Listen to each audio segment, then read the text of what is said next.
আর বঞ্চিত করে থাকি, তাহলে তারা অবশ্যই আমার বিরুদ্ধে কোথাও কোনো অভিযোগ দায়ের করতেন। কিন্তু আজও পর্যন্ত কেউ কি দেখাতে পারবে যে আমার কোনো স্ত্রী কোথাও আমার বিরুদ্ধে এতটুকু অভিযোগ কোথাও করেছে যে আমি তাদেরকে তাদের প্রাপ্য অধিকার থেকে বঞ্চিত করেছি? সুতরাং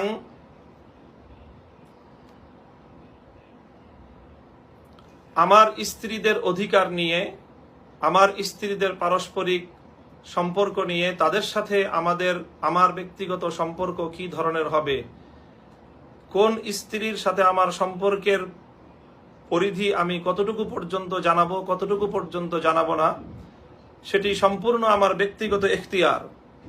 আমার এই ব্যক্তিগত এখতিয়ারকে লঙ্ঘন করে যারা এ বিষয়ে আমার ব্যাপারে কোনো ধরনের আক্রমণাত্মক আচরণ করেছেন, আমি মনে করি তারা সকলেই